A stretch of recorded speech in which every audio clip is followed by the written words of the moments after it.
आप जो सोचते हो ना सबको खुश रखें, सबके साथ रहें, सबकी हेल्प करें, सबके बारे में सोचें, जिस दिन बेटा आपका बुरा समय आएगा आपके पीछे कोई खड़ा नहीं होगा। ये बात मैं अपने अनुभव से आपको बताता हूं, कोई खड़ा नहीं होगा। इस दुनिया में सबसे नाखुश इंसान बेटा वही है जो हमेशा दूसरों की खुशी में रहे। अगर आप अपने आप को टाइम रहते नहीं कंट्रोल कर पाए, फिर टाइम आपको कंट्रोल करेगा। बहुत कम लोग होते हैं जिनके पास समय और समझदारी दोनों टाइम पे आ जाती है, वरना अमूमन इन दोनों में उल्टा रिलेशन होता है। आप देखिएगा अभी आपके पास बहुत टाइम है, समझदारी उतनी नहीं होगी। एक टाइम आएगा समझदारी बहुत आ जाएगी, टाइम ही नहीं बचा रहेगा। प्रॉब्लम आती रहेगी, इसमें कोई दो राय नहीं, प्रॉब्लम कभी कम नहीं होगा। इतना ध्यान रखिएगा, इससे ज्यादा प्रॉब्लम आगे आएगा।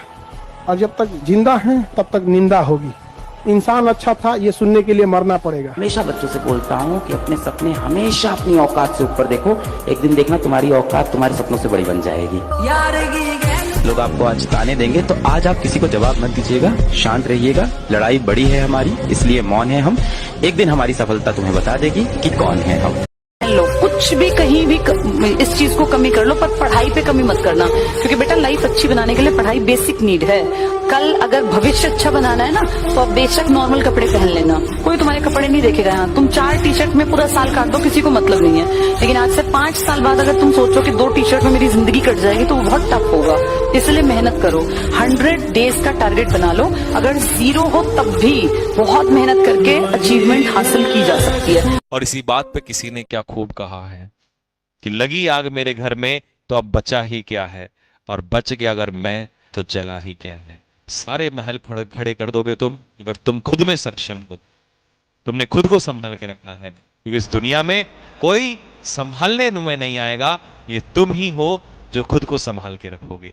इसीलिए मेरे भाई तुमको संभालना, कोई नहीं।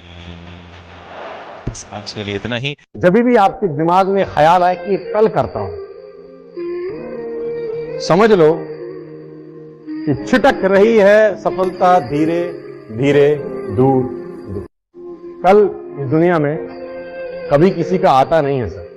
जितने लोग यहाँ पे जीवन में कभी ना कभी हारे हो गए ना, रिजल्ट नहीं आया होगा ना, और कमरे में जब अकेले रोए होगे ना, जब आंसू ऐसे गिरता है, फिर कई बार मुंह में चला जाता है वो टेस्ट आता है वो नमक का, और उसके बाद शीशे में जाके खुद को रोते हुए देख के जो एक फीलिंग होती है। और याद करो रोते रोते जब बीच में आप एक छोटी सी मुस्कान मारते हो, यही है वो दुनिया। उस मुस्कान की जो कीमत है ना, जो रोते वक्त आई है, वो भाई बेशकीमती चीज है। उसको अपने साथ बचा के रखना, उस आग को जला के रखना।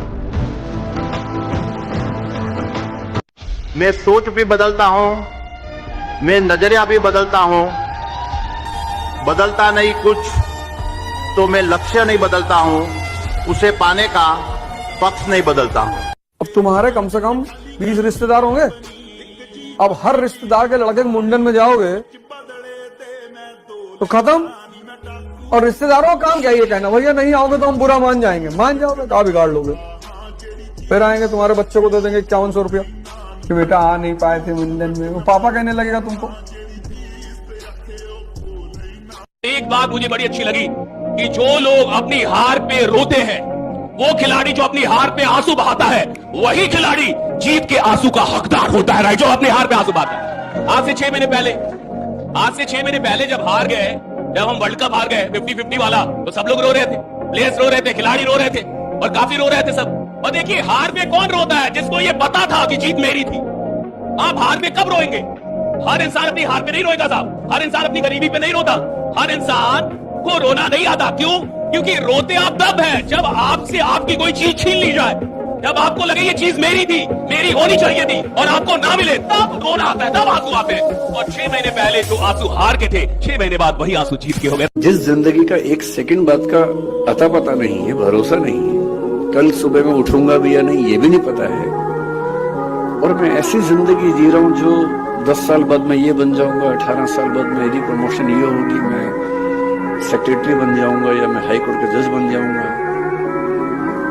इस अनुभव में जो लोग थोड़े ज्यादा सेंसिटिव हैं, संवेदनशील हैं, वो इस अनुभव को झेल नहीं पाते। आज थोड़ा प्यार जता दूं क्या, तुम मेरे हो सबको बता दूं क्या, और तेरी कलाई जो पकड़ लूं मैं, हाय अपनी जान गवा दूं क्या, मेरा कमरा बहुत उदास है, तेरी एक तस्वीर लगा दूं क्या। जिनके दिमाग लग्जरी में डूब जाते हैं वो गुलाम बन जाते हैं। ये फॉर्मूला याद रखना। रोम के पास इतना पैसा आ गया, इसलिए जो भी सिविलाइजेशन अचीवमेंट की बहुत ऊंचाई पे चली जाती है उससे गुलाम बनने की संभावना बढ़ जाती है। जहाँ भी लग्जरी बढ़ेगी वहाँ गुलामी आएगी ही आएगी। इसलिए अफगानिस्तान को आज तक कोई गुलाम नहीं बना पाया, क्योंकि उसका टरेन ऐसा है कि वो देश कभी लग्जरी में आया ही नहीं। इसलिए अफगानिस्तान को ग्रेवयार्ड ऑफ एम्पायर्स कहा जाता है, क्योंकि उसका जोग्राफिकल टरेन ऐसा है। वहाँ लड़ना है, जीना है तो लड़ना है। Everyone is a warrior. लेकिन जितनी सिविलाइजेशंस आई और अपनी ऊंचाई में पहुंची, सब मारी गई, क्योंकि एक पीक के बाद इतनी luxury, and luxury makes you weak. Luxury मजा तो बहुत देती है पर तुमको कमजोर भी करती है। इसलिए तुम जितनी चीजें यूज कर सको, तो जो तुम्हारी नेसेसिटी की चीजें हैं उसके अलावा सब छोड़ दिया करो, क्योंकि जीवन में लग्जरी काम नहीं आएगी, पावर काम आएगा।